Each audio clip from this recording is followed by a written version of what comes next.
नमस्कार दोस्तों, मैं विकास विश्वकर्मा स्वागत करता हूं आप सभी का। उम्मीद और आशा करता हूं कि आप लोग अच्छे होंगे, स्वस्थ और आपकी पढ़ाई भी अच्छे तरीके से ही चल रही होगी। कैसे हैं माय डियर? एक बार कमेंट के माध्यम से सबके सब लोग बताएंगे। वॉइस क्या स्पष्ट और साफ आप तक पहुंच रहा है या नहीं भाई, ये मुझे क्लियर करें। नमस्कार दोस्तों, मुझे पूरा उम्मीद है कि वॉइस जो है आप तक बहुत अच्छे तरीके से पहुंच पा रही होगी। जैसा कि आप सभी को पता है कि आज जो क्लासेस हैं वो संधि की क्लास है। संधि को हमें एक बार पढ़ना है, 1000 बार पढ़ने की आवश्यकता बिल्कुल नहीं है। बहुत ही धैर्यपूर्वक, बहुत ही सावधान होके आप लोगों को संधि पढ़ना चाहिए, मेरा मानना जहाँ तक। क्योंकि अधिकांशतर बच्चा यही कहता है कि सर संधि नहीं समझ में आता है। तो मेरा भी मानना यही है कि मैं ऐसे संधि सिखाऊं ताकि जीवन में सब कुछ पढ़ें या ना पढ़ें, लेकिन संधि दोबारा पढ़ने की आवश्यकता आपको नहीं पड़नी चाहिए, ये मेरा मानना है। कमजोर छात्र भी जुड़ा है मेरे साथ, कुछ पढ़ लिख कर भी जुड़े हुए हैं। हालांकि मुझे कोई फर्क नहीं पड़ता है, क्योंकि मैं एकदम बेसिक से बताऊंगा, हर तरीके से बताऊंगा, संधि बिना आपको सिखाए छोड़ूंगा नहीं। तो आपको अगर डर लग रहा होगा हिंदी में वो भी संधि से, तो डरने की आवश्यकता बिल्कुल नहीं है। आइए शुरुआत करते हैं संधि की क्लास एकदम बेसिक से। हम पढ़ने जा रहे हैं यहाँ पर संधि, लेकिन संधि में कुछ मूल बात का हमें ज्ञान होना चाहिए। जैसे संधि से जो प्रश्न पूछने की संभावना होती है वो सर्वप्रथम यानी कि सबसे पहले जिन प्रश्नों का जिक्र करता है उसका क्या नाम होता है, तो देख लेते हैं। आपसे एक प्रश्न पूछा जा सकता है कि संधि जो है, संधि का विलोम बताओ। संधि का क्या बताइए आप? विलोम बताइए। तो जो संधि का हमें विलोम बताना है वो कहना है विग्रह। संधि का जो हमें विलोम बताना है वो हमें क्या बताना है? विग्रह बताना है। संधि ऐसा नहीं है कि कहीं से उड़कर चला गया होगा, संधि कहीं न कहीं किन्हीं शब्दों से मिलन से बना होगा, बिल्कुल उसे भी सीखते हैं। सम आधा है, धी की मात्रा लिखी है, ई में धी की, सम प्लस धी से जिन शब्दों का निर्माण हुआ है उसका नाम है बेचारे का संधि। यहां तक किसी बच्चे को कोई डाउट? आप बोलेंगे सर मुझे तो डाउट यहां पर बिल्कुल नहीं है, तो बिल्कुल नहीं रहा होगा। संधि का आप सभी से पूछा जाता है शाब्दिक अर्थ क्या है, कभी भी पूछा जा सकता है। तो आपको जो बताना है संधि का शाब्दिक अर्थ बताना है।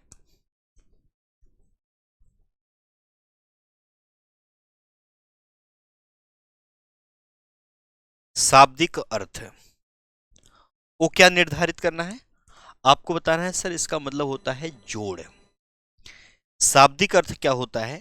आप बोलेंगे सर जोड़। गुरुजी अगर ऑप्शन में जोड़ न दिया तो क्या देगा? फिर आपसे मेल दे देगा। तो मेल या जोड़ दे दे तो बात एक ही है, बात स्पष्ट और साफ रहा होगा। तो इस पेन और मेरे जुबान के साथ रहेंगे तो जीवन में कभी भी दोबारा आपको संधि पढ़ने की आवश्यकता नहीं पड़ेगा।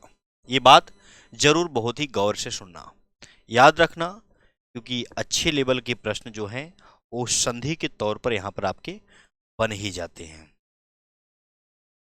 चलिए, पूरा उम्मीद करता हूं ये बात आप सभी को समझ में आया होगा। यहां पर आपको दिखाई दिया होगा विग्रह। सर एक बात बताइए, विग्रह का मतलब क्या होता है? इसका कोई अर्थ है? हाँ, विग्रह का मतलब जो होता है, विग्रह अगर मैं अर्थ लिखूं तो इसका अर्थ होता है अलग होना। अलग होना इसका क्या है? एक अर्थ है, अलग होना। विग्रह का मतलब है ये। क्या है ये? विग्रह का मतलब है। हमें बहुत जल्दबाजी नहीं है और मैं यही उम्मीद करता हूं आपको भी जल्दबाजी नहीं होनी चाहिए। अच्छा, इतनी बातें आपको स्पष्ट और साफ तरीके से समझ में आया होगा। एक छोटा सा प्रश्न बनता है कि अगर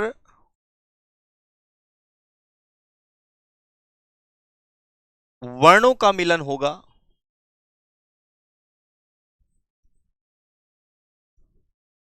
तो क्या कहलाएगा? तो जो वर्णों का मिलन होगा उसे हम क्या कह देंगे भैया? फिर से कह देंगे संधि कहलाएगा। ये बात स्पष्ट और मुझे लगता है कि साफ तौर से समझ में आई होगी। कोई डाउट यहां पर मुझे नहीं लगता किसी प्रकार का किसी बच्चे को होगा। नहीं, ऐसे जी नहीं लगता। थोड़ी सी बात और करते हैं इसके परिभाषा से। जो एग्जाम में परिभाषा पूछ लिया जाता है वो बच्चा फंस जाता है। आइए, तो आपको बताना है दो निकट, निकट का मतलब पास, निकटवर्ती, दो निकटवर्ती वर्णों, बहुत ध्यान से समझना, दो निकटवर्ती वर्णों के परस्पर मेल से, वर्णों के परस्पर मेल से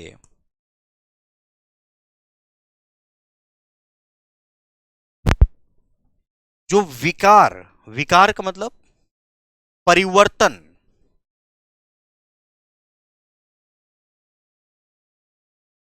जो विकार, विकार का मतलब क्या होता है? आप बोलेंगे सर परिवर्तन होता है। भाई, परिवर्तन का मतलब बदलाव, ये भी पता होना चाहिए। होता है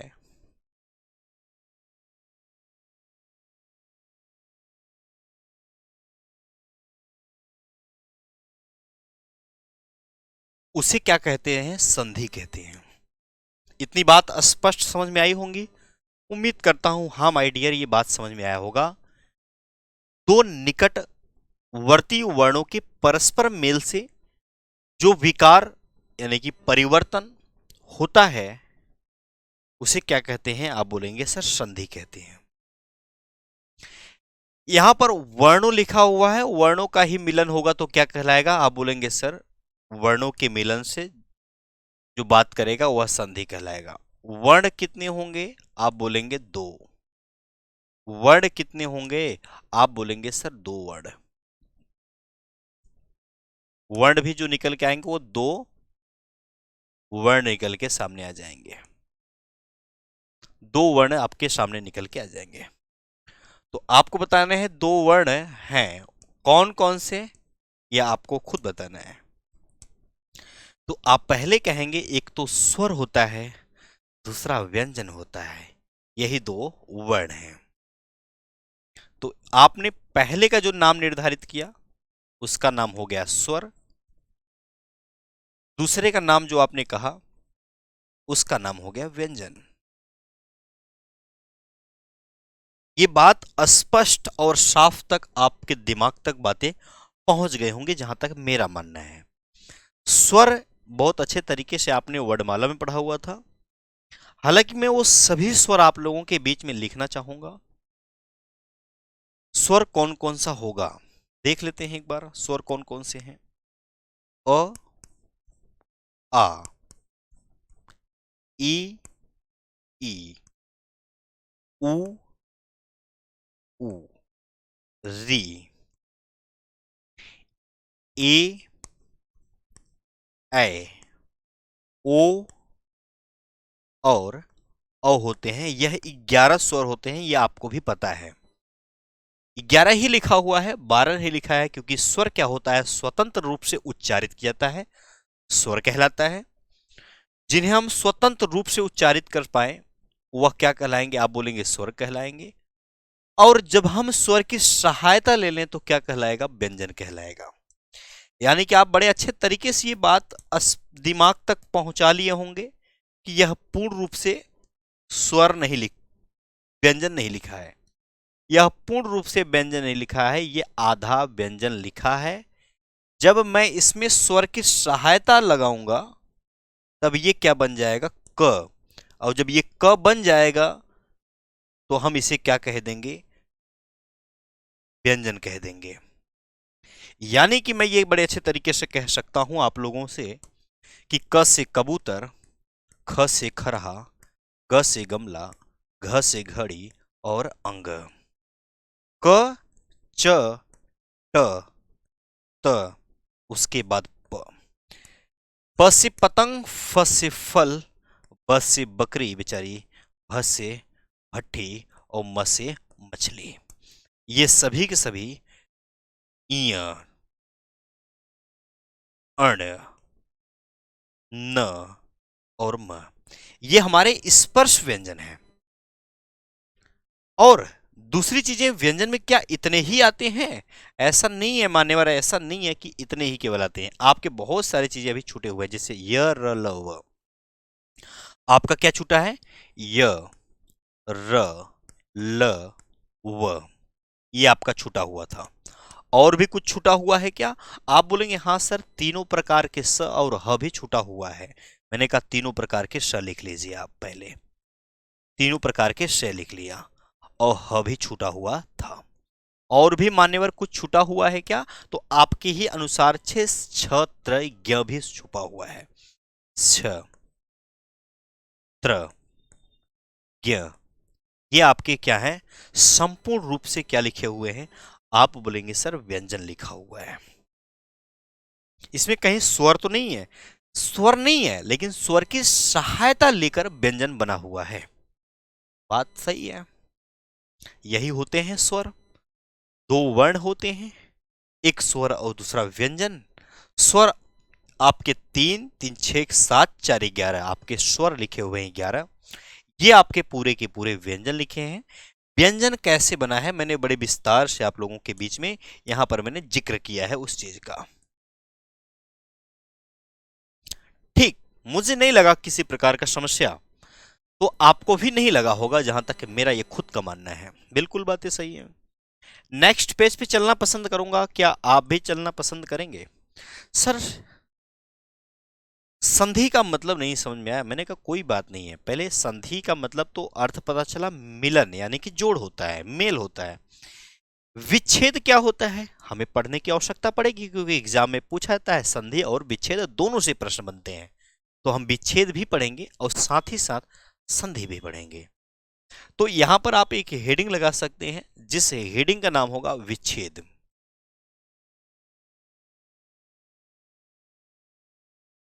क्या नाम होगा, विच्छेद नाम होगा। अच्छा जी, यहां पर विच्छेद लिखा हुआ है, मैंने कहा हाँ सर यहां पर विच्छेद लिखा हुआ है, ये लिखा हुआ है। ये विच्छेद क्या होता है, विच्छेद ऐसा है कि किसी शब्दों के वर्णों को ना जब अलग अलग लिखना हो। अच्छा कहना क्या चाहता है वो गुरु जी, भैया यही कहना चाहता हूं, किसी शब्दों के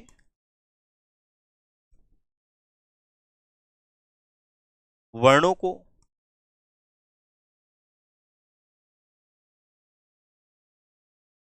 किसी शब्दों के, या किसी शब्द कह लेंगे ज्यादा अच्छा रहेगा, भाई शब्द जिनका एक अर्थ हो। अगर गलतियां होंगी तो आप भी काट सकते हैं, अगर शब्दों लिखे तो कोई बात नहीं। किसी शब्द के वर्णों को अलग अलग लिखना, अलग अलग लिखना,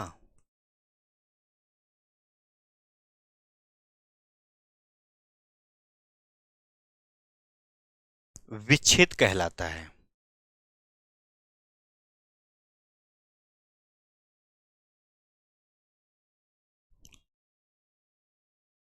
कहलाता है। अच्छा जी, कहना क्या चाहते हो सर, यहां पर आप कहना क्या चाहते थे विच्छेद को लेकर। मैंने एक बात आपसे भी कहा हुआ है, जैसे मैं आपको बताना चाहता हूं, मेरा नाम विकास, मेरा नाम विकास, तो मैंने विकास लिख लिया ऐसे, विकास अपना नाम लिख लिया। आपका भी कुछ नाम हो सकता है, अब हम जानते हैं कि स्वर जो होगा वो आपका, ये मान लेते हैं कि क्या ये व्यंजन है? सर ये व्यंजन ही लिखा है। जब इसमें स्वर की सहायता लेंगे यानी कि छोटा ई बनाएंगे तब जाकर ये वी कहलाएगा, यानी कि ये इसके साथ जुड़ेगा तो क्या कहलाएगा? आप बोलेंगे सर वी कहलाएगा। आगे चलिए, ये पूर्ण रूप से क नहीं लगा हुआ है, पूर्ण रूप से क नहीं लिखा है, लेकिन जब इसमें हम व्यंजन अपना स्वर लगा लेंगे तो ये क्या कहलाएगा? आप बोलेंगे सर ये अब समझ में आया कि जब इसके साथ जुड़ेगा तो ये क्या कहलाएगा? का कहलाएगा। तो यहां पर का हो जाएगा। यहां पर स है, मैंने कहा ठीक है भाई कोई बड़ी बात नहीं है, पूर्ण रूप से स थोड़ी ना लिखना है, आधा स लिखना है और इसको कट मारना है, आधा स बनाना है। अभी ये स पूरा नहीं लिखा हुआ है, जब तक इसमें हम स्वर की सहायता नहीं लेंगे तब तक ये पूरा रूप से स नहीं कहलाएगा। यानी कि जब ये अब इसके साथ जुड़ेगा तो क्या बनाएगा? स कहलाएगा। अच्छा, इन्हीं के नाम से जो बातें बनी हुई है ना, उन्हीं को हम क्या कहेंगे? विकास कहेंगे।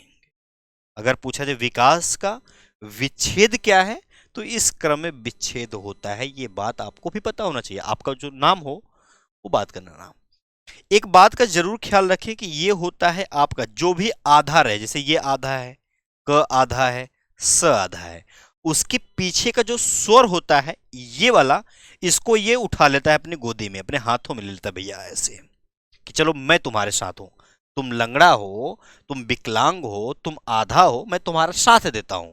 याद रखना ये आधा है, इसका साथ देने के लिए स्वर आएगा। जो आधा होता है उसी का साथ देने के लिए पीछे से स्वर आता है। स्वर कभी भी आधा नहीं लिखा आता है, इस बात का जरूर ख्याल रखें। केवल व्यंजन ही आधा लिखा जा सकता है। ठीक है। अच्छा मास्टर जी, मुझे बहुत अच्छे तरीके से ये आपका विच्छेद बिल्कुल समझ में आया है। पॉइंट को थोड़ा सा आगे की तरफ ले चलेंगे, थोड़ा सा आगे की तरफ ले चलेंगे। जो मैं अब आपको सिखाने वाला हूं संधि के भेद, 100% क्वेश्चन आपसे ही बनता है कि संधि के भेद कितने हैं। ये क्वेश्चन डायरेक्ट रखा जाता है एग्जाम में। संधि के कितने भेद होते हैं? तो संधि के जो भेद होते हैं वो मात्र 3 होते हैं, लेकिन वो तीनों कौन कौन से हैं ये बड़ा समझना जरूरी है आज के समय में। कौन कौन हो सकता है? मैंने कहा भाई साहब 3 पहले लाइन बना लो, 3 अपनी लाइन बना लो, इन्हीं तीनों के अंतर्गत वो आ जाएगी संधि अपनी। पहली संधि का नाम होता है स्वर संधि, स्वर संधि नाम होता है। दूसरे का नाम होगा व्यंजन, व्यंजन संधि है। इसका नाम क्या होगा? विसर्ग संधि होगा, विसर्ग संधि यूज किया जाएगा। ये तीनों संधि हैं जो संधि के भेद के अंतर्गत बनते हैं। ठीक है सर, एक बात बताइए आप कि जब संधि ही पढ़ा रहे हैं तो क्या शुरुआत यहां से करेंगे? मैंने कहा नहीं, पढ़ा क्या रहा हूं, पहली नंबर लाइन कौन सी है? स्वर संधि। तो हमारी जो विचार विमर्श होगी ना आप लोगों के बीच में, हम पढ़ेंगे पहले स्वर संधि, उसके बाद नंबर आएगा व्यंजन संधि का, उसके बाद हम क्या पढ़ेंगे? लास्ट में विसर्ग संधि पढ़ेंगे। जो क्वेश्चन आप लोगों से रखा जाता है उस स्वर संधि से तकरीबन कह सकते हैं 70% क्वेश्चन यहां से रखे जाते हैं स्वर संधि से। अच्छा,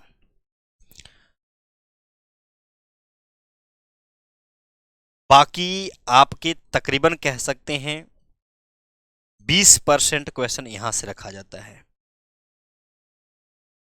कुछ और विचार विमर्श किया जाए तो आप लोगों से क्वेश्चन जो रखा जाता है 70, 20, 90, 10% संभावना होता है यहां से आपके विसर्ग संधि से क्वेश्चन पूछने का।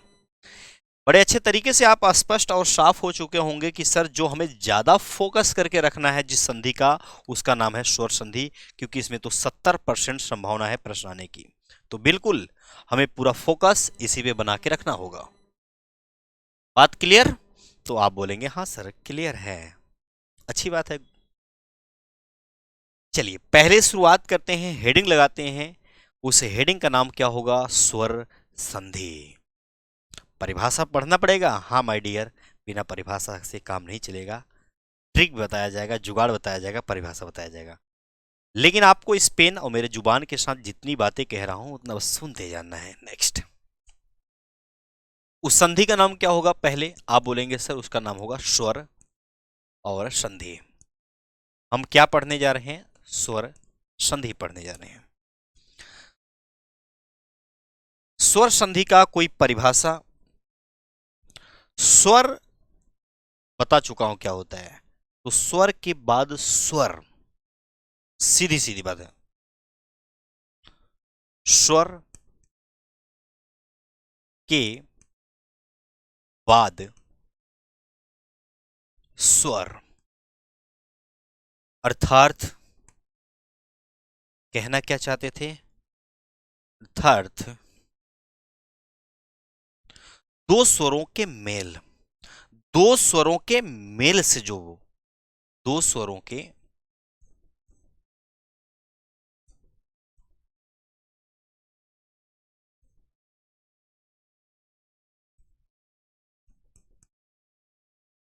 मेल यानी कि जोड़ से, मेल से, मेल से जो विकार यानी कि परिवर्तन, जो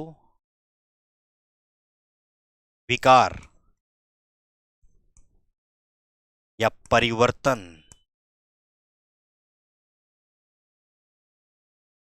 विकार या परिवर्तन होता है,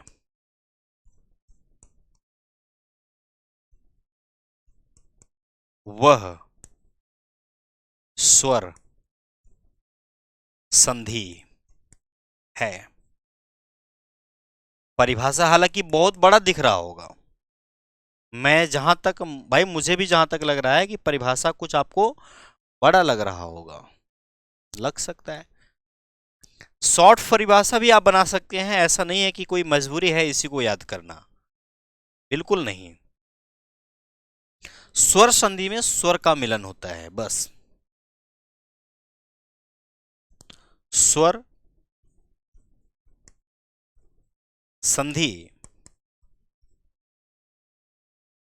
में स्वर का मेल होता है, मेल होता है। स्वर संधि में स्वर का, स्वर संधि में स्वर का मेल होता है, बस इतनी बात याद रखना है।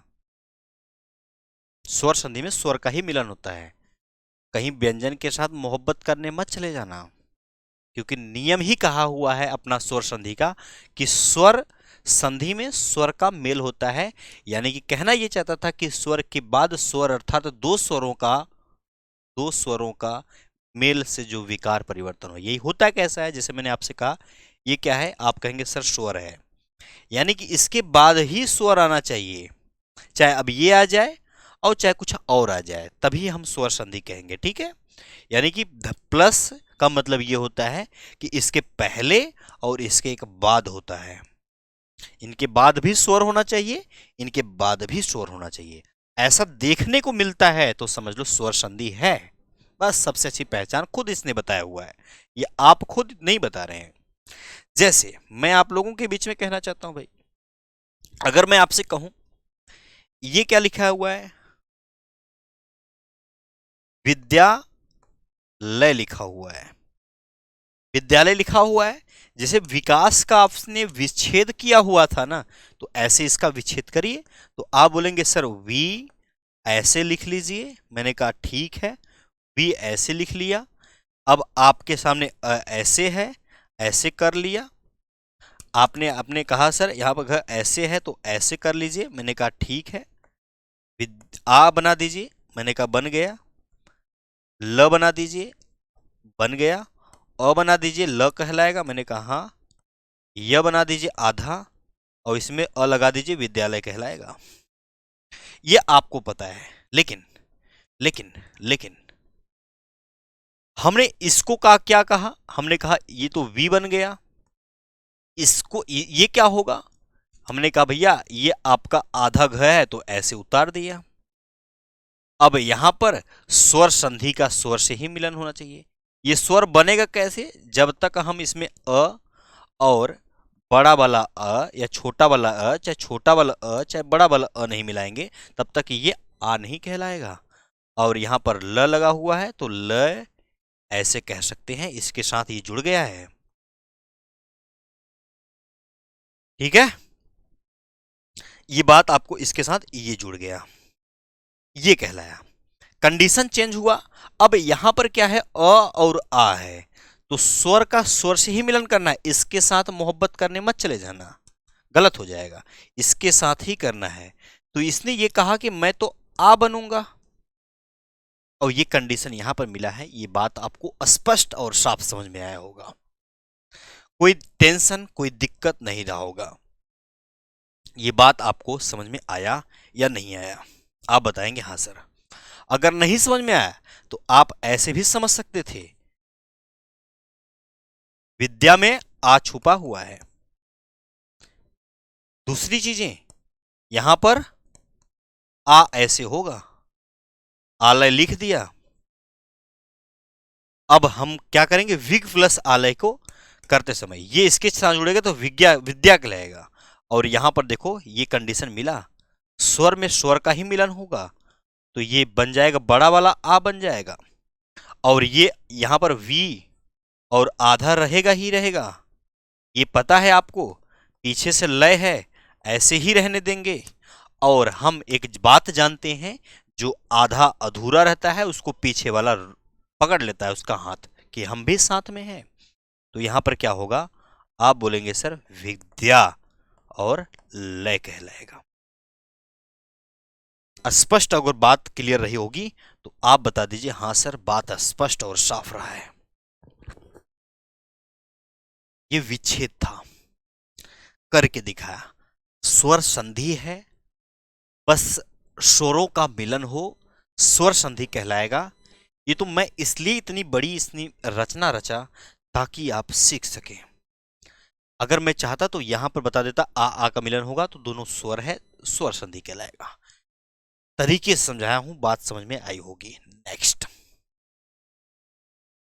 कुछ प्रश्न मूल होते हैं जो एग्जाम में पूर्णतः बनने की संभावना खुद से बढ़ा लेते हैं। जब हम संधि ही पढ़ रहे हैं तो जाहिर सी बात है उस संधि का नाम होगा स्वर संधि। स्वर संधि के भी कुछ भेद होते हैं, कुछ प्रकार होते हैं, जो इस तरीके से होते हैं, जो मैं आपके सामने लिखना चाह रहा हूं।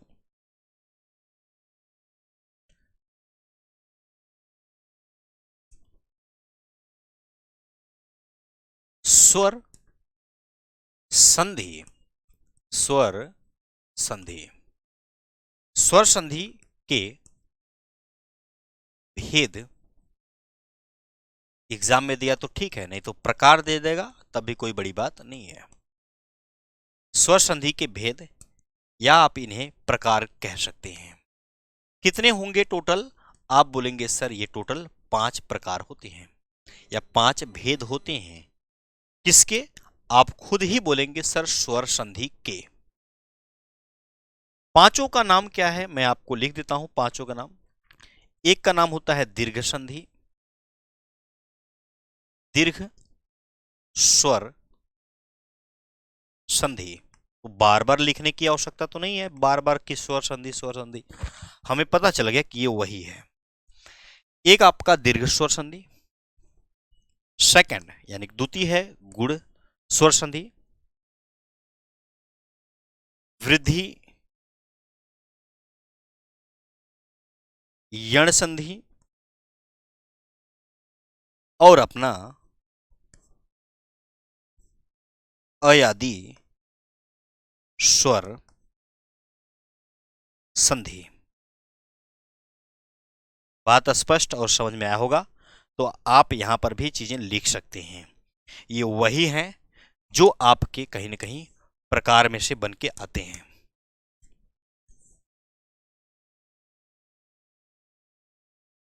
कंप्लीट। ये अपने यहां पर 5 दिए हुए हैं, नामकरण कर दूं फटाफट क्या? 1 नंबर, 2 नंबर, 3 नंबर, 4, 5। चलिए, हम जहां से शुरुआत करेंगे उस संधि का नाम होगा, उसका नाम होगा स्वर संधि। मतलब, और स्वर संधि में जो हम स्टार्ट करने वाले हैं उस संधि का नाम क्या होगा? आप बोलेंगे सर दीर्घ स्वर संधि से स्टार्ट करेंगे। हमारी जो कहानी चलेगी वो कहां से चलेगी? दीर्घ स्वर संधि से चलेगी। उसके बाद हम वो सभी चीजें पढ़ेंगे जो आवश्यक हैं।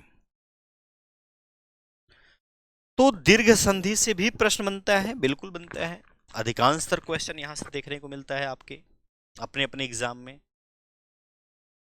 इसे भी करेंगे। आइए,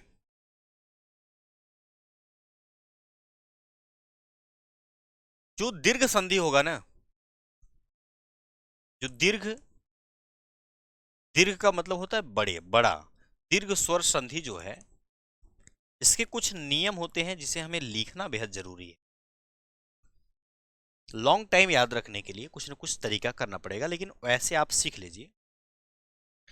कभी भी छोटा अ दिखा, कभी भी बड़ा आ दिख जाए, कभी भी आप लोगों को बड़ा आ ही क्यों ना दिख जाए, और चाहे उसके बाद छोटा अ दिख जाए, कोई फर्क नहीं पड़ना चाहिए। ये धन के पहले दिख जाए या धन के बाद ये दिख जाए, धन के पहले ये दिखे धन के बाद ये दिखे, कोई फर्क नहीं पड़ेगा। जो परिवर्तन होगा वो आपको पता है बड़ा आ ही बनेगा, बड़ा आ ही बनेगा। सेकंड कंडीशन, छोटा ई हो और चाहे बड़ा ई हो, प्लस छोटा ई हो और चाहे खुद का बड़ा ई हो, छोटा ई हो, ऐसा कोई बात नहीं है। ये बनता क्या है? आप ही बोलेंगे कि सर ऐसा है, ये बड़ा वाला ई ही बनता है। ठीक है, ये बड़ा वाला क्या बनेगा? ई बनेगा। अब छोटा ऊ की मात्रा दी जाए या बड़े ऊ की मात्रा दी जाए, या बड़ा ऊ ही पहले आ जाए या बाद में चल के छोटा ऊ आ जाए, कोई फर्क नहीं पड़ेगा, क्योंकि जो परिवर्तन होगा वो बड़ा ही होगा, क्योंकि दीर्घ का मतलब ही होता है बड़ा। तो ये दीर्घ का रूल होता है, कुछ आपको इस तरीके से याद रखना है। बात पता है? हाँ, एक री भी होती है बेचारी, छोटी वाली री होती है, उसकी एक री होती है, एक उसके बाद बड़ी वाली री आती जो इस तरीके का होता है। या आप ऐसे भी री देखे होंगे ये इस तरीके से। अब उसका लुप्त हो गया है तो छोटी ई आ जाए, कोई फर्क नहीं, ये बनेगा एक बड़ा री ही बनता है। अब इसका लोप हो चुका है, जल्दी देखने को नहीं मिलता है ये हमें जल्दी देखने को नहीं मिलता है। री होता है रेसी वाला। ये कंडीशन आपको पता होना चाहिए, जो मैं आप लोगों के बीच में मूल रूप से लिखाने का प्रयास किया। बात परफेक्ट। दीर्घ संधि आप पढ़ रहे थे, दीर्घ संधि में आपने फर्स्ट यानी कि पहला दीर्घ संधि ही पढ़ रहे हैं ना, तो दीर्घ संधि का ये रूल रहा आपके सामने।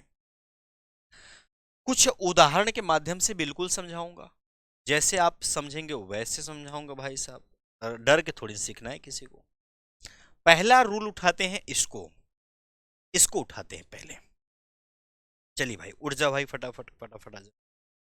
अब इसको जब हम लोग उठाएंगे, एक बात आपको भी जो मैं अब कहना चाहता हूं उसको ध्यानपूर्वक सुनना पड़ेगा, कि मैं आपको चीजें तोड़कर बताया हूं, हालांकि फिर से बताता हूं, आप परेशान नहीं होना है।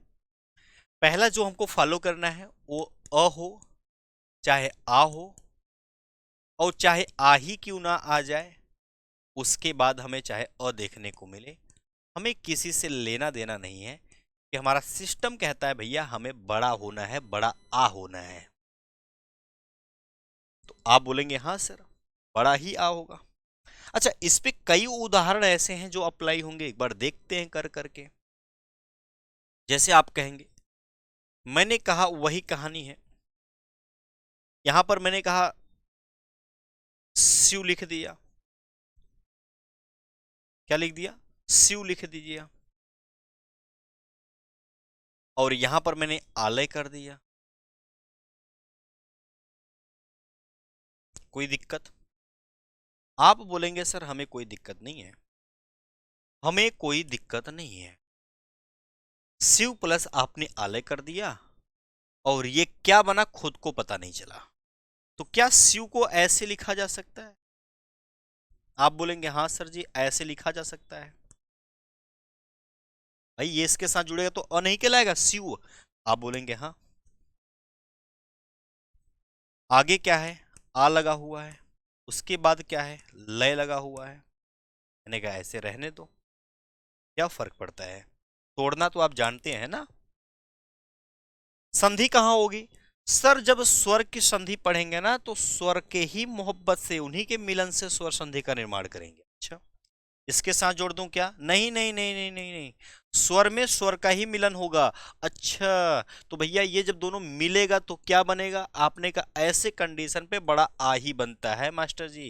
मैंने कहा बाप रे बाप, यहाँ पर बड़ा आ बनेगा। आपने बोला हाँ। अब जैसे है वैसे उतार दो चीजें के, शिव ऐसे लिखा था ऐसे कर दिया, प्लस लगा था प्लस, इसकी वजह से ये परिवर्तन हुआ है।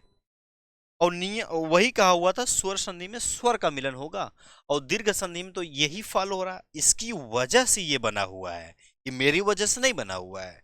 अच्छा आगे चलिए, आगे क्या लगा है, आपने कहा ल और य बचा हुआ है, मैंने कहा बड़ी अच्छी बात है। अच्छा, जो आधा होगा उसको स्वर पीछे से ले लेगा, उठा लेता है तुरंत भैया अपने हाथों में कि भैया आप आधा मत रहो मेरे साथ चलो। मैंने कहा शिव बनेगा, आपने कहा नहीं शिवा बनेगा। आपने कहा अच्छा शिवा, लय लगा हुआ है तो लय ऐसे उतार देंगे तो ये शिवालय कहलाएगा। तो अच्छा, शिव प्लस आलय बराबर क्या मास्टर जी शिवालय ही होता है क्या, आज पता चला। मैंने कहा भैया यहां पर आपका विच्छेद ये है, संधि ये है। इतनी बातें क्लियर हुई, संधि ये है और विच्छेद ये है।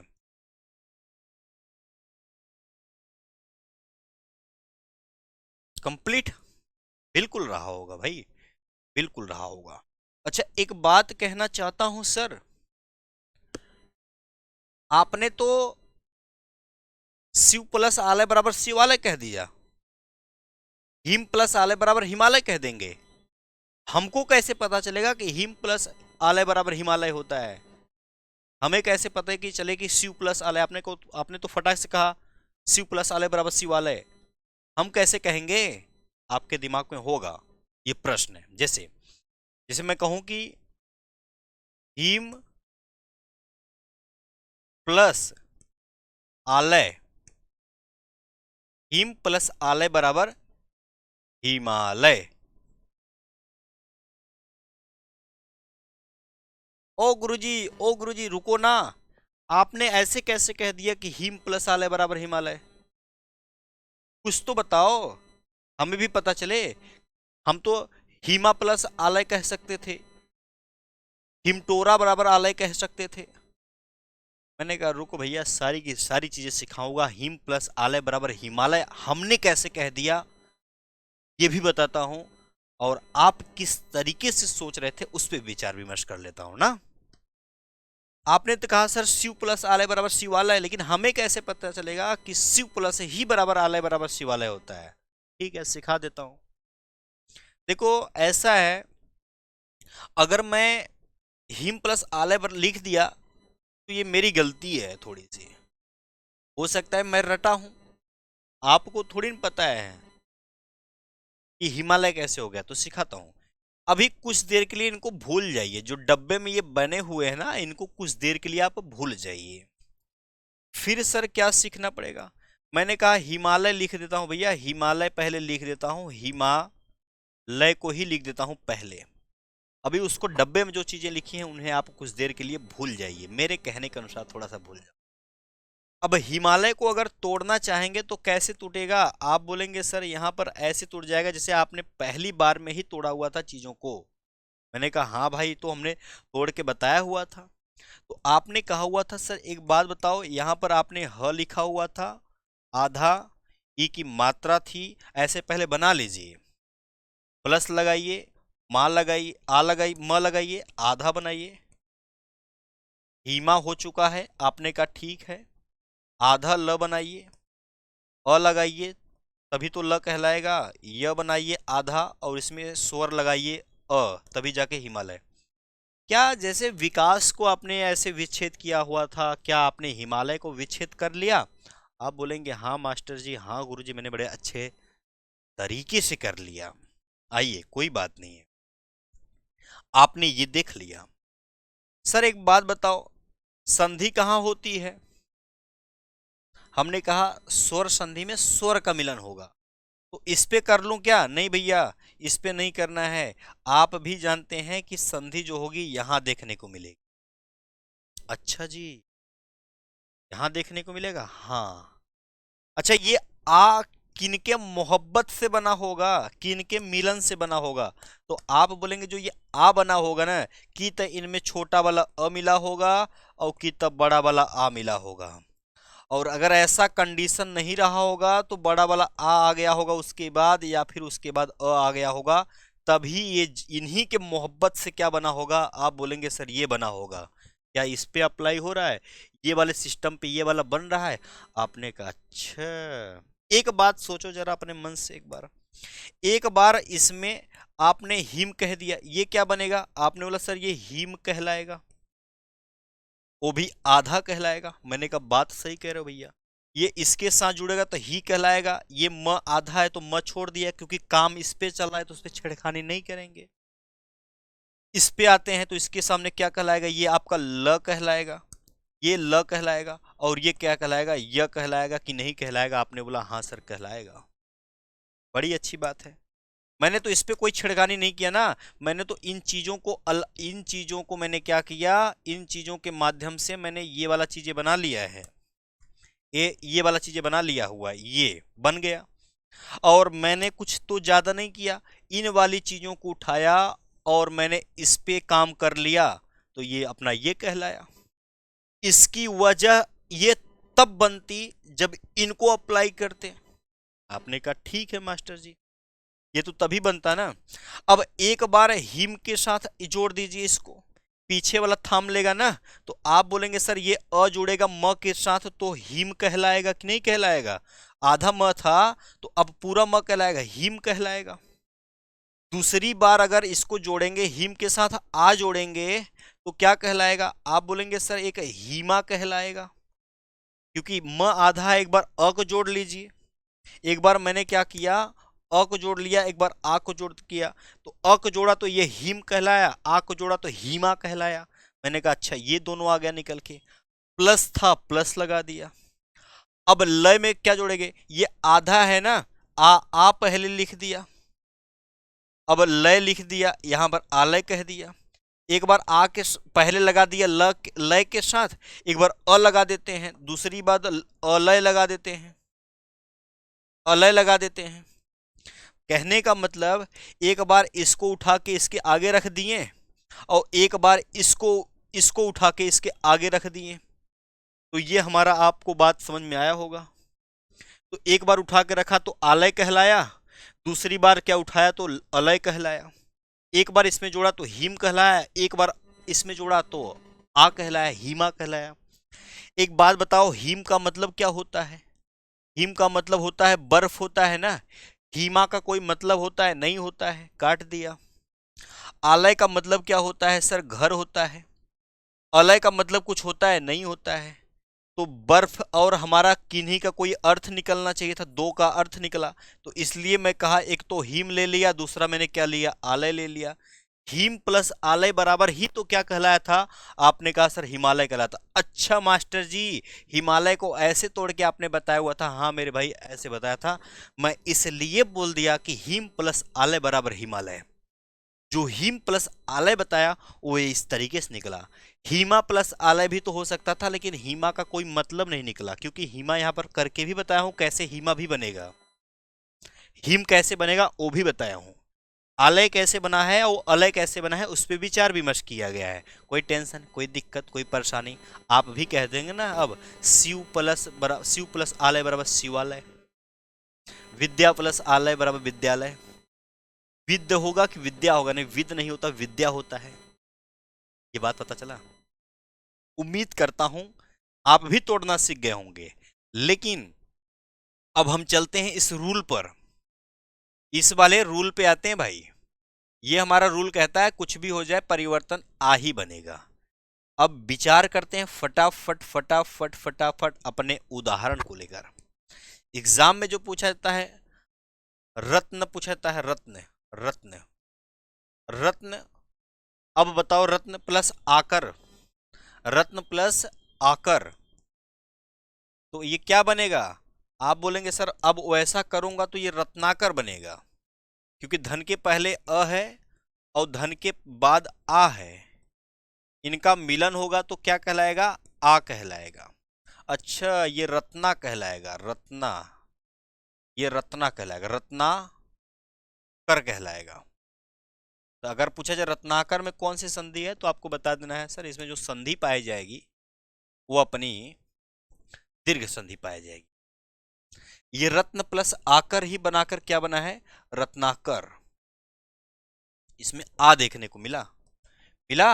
आपने बोला हाँ सर यहां पर देखने को मिला। अच्छा जी, ऐसे होता है? हाँ ऐसे होता है। अब कुछ आप भी कर सकते हैं ना। मैंने कहा सत्य,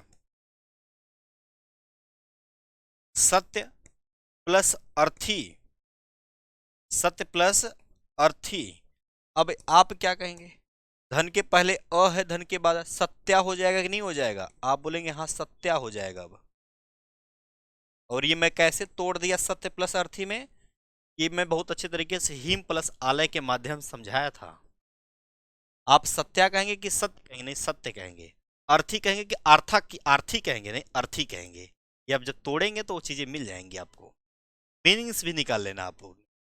ये सत्यार्थी कहलाएगा। दूसरी चीजें, परमार्थी को भी पकड़ लेते हैं, परमार्थ को पकड़ लेते हैं, परमार्थ को, परमार्थ को पकड़ लेते हैं। सर परमार्थ को अगर तोड़ेंगे तो किस तरीके से टूटेगा? परम प्लस अर्थ में ये टूटेगा। परम होगा प्लस अर्थ निकलेगा तो ये क्या कहलाएगा? परमार्थ कहलाएगा। क्यों कहलाएगा? धन के पहले अ लगा हुआ है, धन के बाद अ लगा हुआ है, ये क्या बनेगा? बड़ा वाला आ बनेगा। ये मेरा नियम कानून नहीं है क्योंकि ये खुद कहा हुआ है यहां पर। अच्छा जी, तो ये जो चीजें कहना चाहते हो मास्टर जी कि ये आ आकर कहां जुड़ जाएगा? यहां पर जुड़ रहा है। अच्छा, गीत लिखा हुआ है प्लस अंजलि लिखा हुआ है, क्या कहलाएगा? अब ये इसके साथ जुड़ जाएगा, गीता हो जाएगा, गीतांजलि। अच्छा जी, अब जाके समझ में आया ऐसी ऐसी कंडीशन अप्लाई हो रही थी क्यों हमारे सामने। वही कंडीशन है, विद्या लय। इसे जब तोड़ेंगे ना आप तो दो चीजें निकलेगा, एक तो विद्य निकलेगा और दूसरा विद्या निकलेगा। एक तो अलय निकलेगा, एक आलय निकलेगा। अब आप खुद समझ सकते हैं कि मुझे कौन सा लेना है। आप बोलेंगे सर एक बात बताओ, विग का मतलब है नहीं विद्या होगा, अलय का मतलब होता नहीं, आलय का मतलब घर होता है। तो यानी कि हम दो ही चीज तो पकड़ेंगे, एक तो विद्या को पकड़ेंगे और दूसरा आलय को पकड़ेंगे, और इन्हीं का मिलन होगा तो क्या कहलाएगा? विद्यालय कहलाएगा। अच्छा जी, समझ में आई संधि? आप बोलेंगे हाँ सर, सर बहुत टाइम लग रहा है। हाँ मेरे भाई ऐसे टाइम लगता है ना, जब जीवन में आप कभी पढ़े नहीं रहेंगे तो उस तरीके से पढ़ाना पड़ेगा, बच्चों के जैसा एकदम सिंपल तरीके से। नेक्स्ट अगला ले चलते हैं, नेक्स्ट अगला लेते हैं। अब हमारा दूसरा नियम क्या था? छोटा ई जोड़ना चाहिए भैया, छोटा ई जोड़ना चाहिए। छोटा ई हो और चाहे बड़ा ई हो, छोटा ई हो या बड़ा ई हो, बड़ा ई हो कोई दिक्कत नहीं है। हमें किससे मतलब है? हमें तो मतलब है कि भैया बड़ा ई ही बनेगा, क्योंकि दीर्घ खुद कहता है कि भैया कुछ भी आ जाए इनके बाद हमें लेना देना नहीं है। हम क्या बनेंगे? बड़का वाला बनेंगे, बड़का वाला ई बनेंगे। अच्छा जी, बड़ा वाला ई बनेंगे? हाँ भैया बड़ा वाला ई बनेंगे, हमारा शौक है बड़ा ई बनने का। मैंने कहा ठीक है भाई, सब करते हैं। परीक्षक को पहले स्टार्ट करते हैं। पापा की परी ऐसे होगा? हाँ ऐसे होगा। इक्षक ऐसे लिखा जाता है, मैंने लिख दिया। धन के पहले क्या लिखा हुआ है? आपने बोला सर धन के पहले तो ई लगा है छोटा वाला। मैंने कहा आगे क्या लगा? आपने कहा बड़ा ई लगा है। मैंने ऐसे कंडीशन में कोई फर्क नहीं पड़ता, क्योंकि नियम कहता है कुछ भी हो बड़ा ई ही बनेगा। अच्छा बड़ा ई बनेगा तो फिर कैसे कहलाएगा? तो आप जब बड़ा ई बनाएंगे तो आप स्वयं कहेंगे सर अब तो बन जाएगा, ये परीक्षक बन जाएगा, क्योंकि परी में अब बड़े ई की मात्रा आ चुकी है। परीक्षक ऐसे आप लिख सकते हैं, कोई परीक्षक आप लिख सकते हैं, कोई डाउट नहीं है। क्योंकि जो बड़ी ई थी ना वो अब आ गई है यहाँ पर, अभी तक छोटी। क्या परी ऐसे लिखा जाता है क्या? नहीं सर परी ऐसे नहीं लिखा जाता, परी ऐसे लिखा जाता है। क्या इच्छक ऐसे लिखा जाता है क्या? नहीं जी ऐसे नहीं लिखा जाता, परीक्षक तो ऐसे लिखा जाता है। अगर मैं कहूं परीक्षक में कौन संधि है, तो परीक्षक में एक बार परी ऐसे भी आएगा, एक बार इच्छक ऐसे आ जाएगा। जैसे हीमा आया था ना और हीम आया था, अलय आया था और आलय आया था ना, वैसे ही परी भी निकल के आएगा, तोड़ोगे तो इच्छक भी निकल के आएगा। कौन सा इच्छक सही है और कौन सा परी सही है ये आप खुद निर्धारित करेंगे। यहाँ पर लिखा है परीक्षक। ठीक है भाई, इतनी बातें बन गई हैं, उम्मीद करता हूं। नेक्स्ट उदाहरण लेते हैं। कवि प्लस इंद्र होता है, कविंद्र कहलाएगा। अब बड़ा ई बन जाएगा ना, कविंद्र में बड़ा ई बन जाएगा, क्योंकि वो सारी की सारी चीजें बड़ी होती चली जाएंगी, इसमें कोई दिक्कत नहीं है। नदी, नदी प्लस ईस ऐसे क्या कहलाएगा? आप बोलेंगे सर नदीस कहलाएगा। बना लीजिए नदीस को। नदी अब ऐसे होगा, नदीस ऐसे हो जाएगा, क्योंकि बड़ी ई को ही लेके चलना पड़ेगा। नदीस ऐसे कहलाएगा। कोई दिक्कत नहीं। और आप कहेंगे नारी प्लस ईश्वर, नारी प्लस ईश्वर, ईश्वर ऐसे लिखा जाएगा। आप बोलेंगे सर नहीं ऐसे लिखना पड़ेगा। क्या नारी वैसे होगा? नहीं, नारीश्वर कहलाएगा। ये आप खुद आगे बताएंगे क्या होगा भाई, आप खुद बताएंगे आगे क्या होगा। ये वो बातें हैं जो आपको समझ में आई होंगी। रवि प्लस इंद्र कह सकते हो, अवनी लिख सकते हो, अवनी, अवनी, और ईश कह सकते हो। क्या अविनीश कहलाएगा? अवनीश कहलाएगा, हाँ। गिरी प्लस ईश कह सकते हैं। गिरी ऐसे सही रहेगा या गिरी ऐसे सही रहेगा?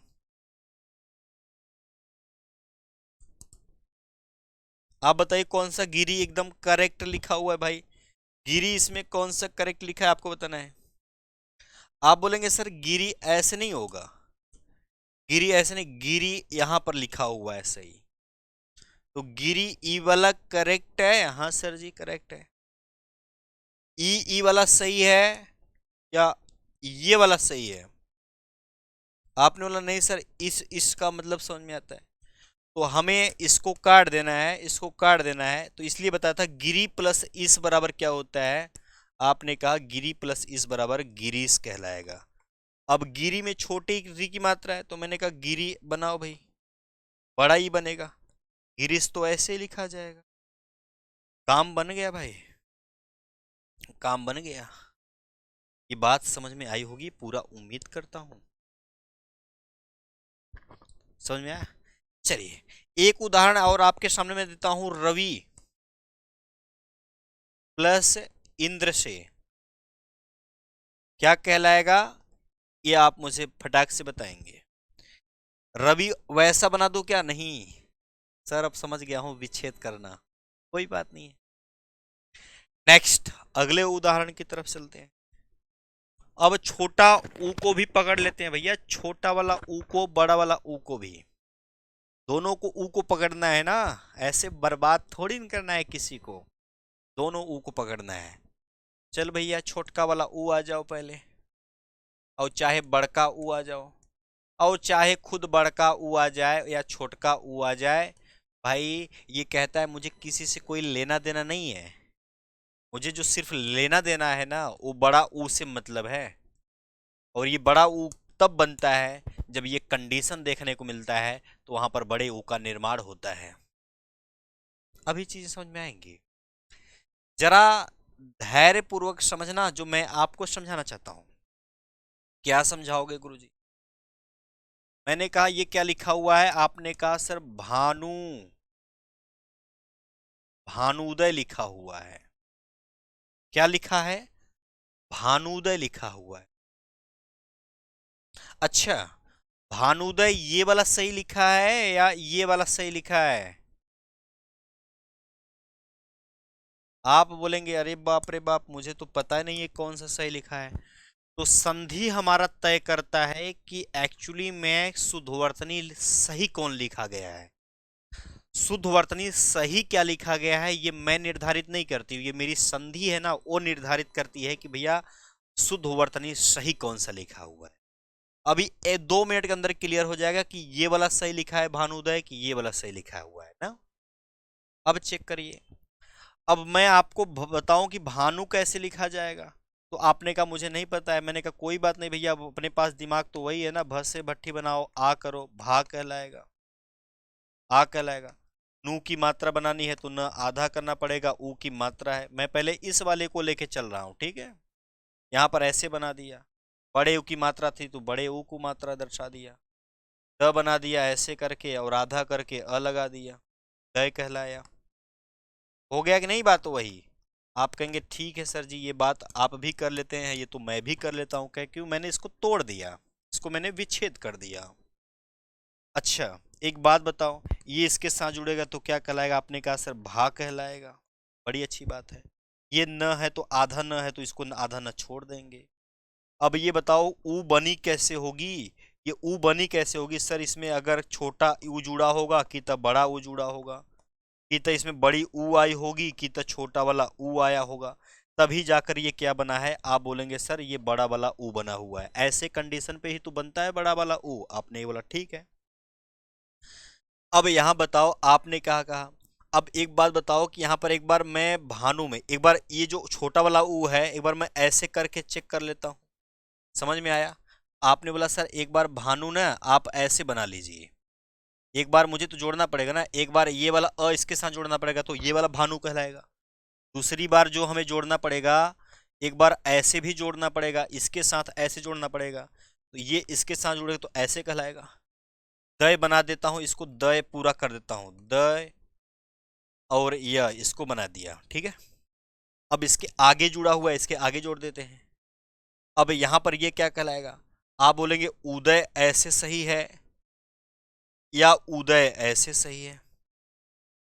आप खुद सोच लीजिए तोड़कर।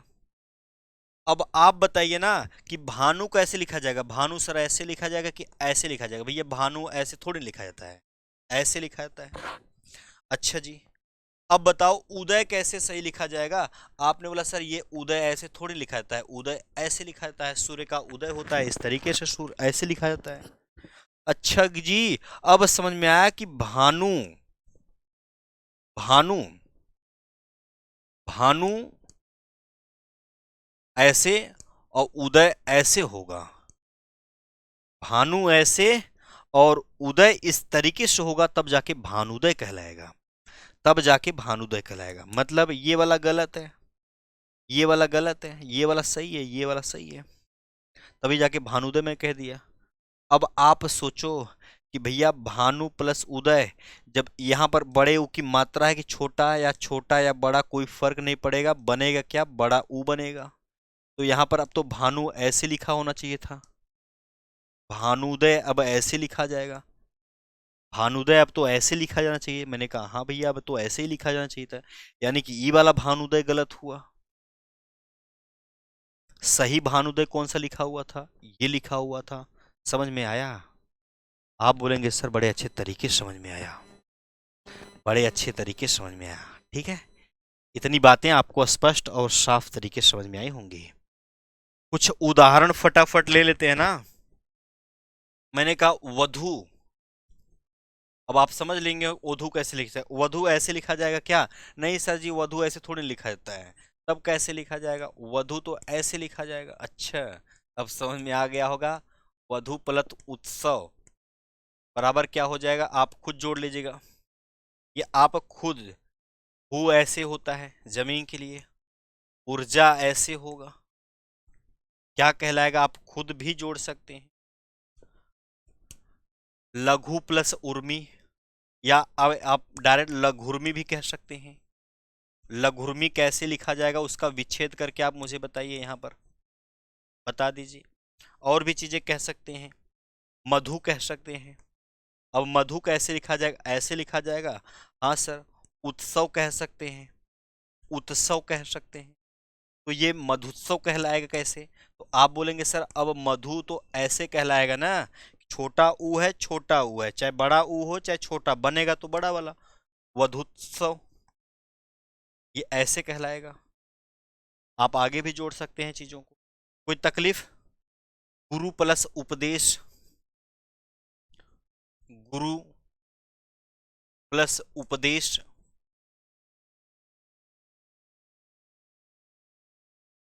आप क्या कहेंगे इसके बारे में भाई, आप खुद सोच सकते हैं। धातु प्लस उष्मा, धातु ऐसे लिखते हैं, आप बोलेंगे हाँ धातु ऐसे लिखा जाता है, धातु ऐसे तो नहीं लिखा जाता ना, नहीं सर, धातु प्लस उष्मा, उष्मा ऐसे लिखा जाता ना, हाँ सर ऐसे, उष्मा, धातु उष्मा कहलाएगा। नेक्स्ट अगले की तरफ चलते हैं भाई। यहाँ पर आपने वो सभी चीजें देखा जो अति महत्वपूर्ण आप लोगों के थे, मैंने विचार विमर्श भी कर लिया। हाँ, एक चीजें और हैं, जैसे आप जानते हैं कि मातृ होता है, मातृ होता है, मातृ ऐसे लिखा जाएगा, आपने बोला हाँ। ऋण ऐसे लिखा जाएगा। अच्छा गुरुजी ये मात्र प्लस ऋण ऐसे आता है क्या, हमने कहा छोट री की मात्रा लगी है यहाँ पर, आपने बोला सर हाँ री की मात्रा तो जरूर लगी हुई है, धन के पहले री की मात्रा है, आगे क्या है री की मात्रा है। तो मैं बताया था ना कि भैया बड़ी वाली री का लोप हो चुका है, ये चीजें आपको कम देखने को मिलेंगी। तो आप ये क्या कहेंगे, मातृण कहेंगे, माँ तृण कह देंगे और कुछ भी नहीं कहेंगे, ठीक है। इसका विच्छेद है, केवल एक बार यही क्वेश्चन पूछा गया था और कभी नहीं पूछा गया, बाकी इस पे अप्लाई होते हैं। बात समझ में आई होगी, उम्मीद करता हूँ बात समझ में आई होगी। बात समझने में कोई दिक्कत कोई परेशानी रहा होगा तो बता सकते हैं भाई, मैंने पूरे बेसिक से हर चीज़ समझाने का प्रयास किया और पूर्ण से समझा दिया, ठीक है। नेक्स्ट वाली क्लास में फिर से मोहब्बत होगी, फिर से मिलन होगी, और यहाँ पर हमने दीर्घ संधि केवल समाप्त कर पाया क्योंकि बहुत सारी चीज़ें समझानी भी थी। गुण संधि, बाकी वृद्धि संधि, यण और अयादि भी समाप्त कर लिया जाएगा कल की डेट में, फिर उसके बाद हम व्यंजन फिर समाप्त कर लेंगे। आज के लिए इतना ही, दीजिए इजाजत। कोई चीज़ें नहीं समझ में आई होंगी तो दोबारा आप इसको देख सकते हैं। नमस्कार और जय हिंद। थोड़ा सा उदाहरण आप भी बनाने का प्रयास करना, ठीक है।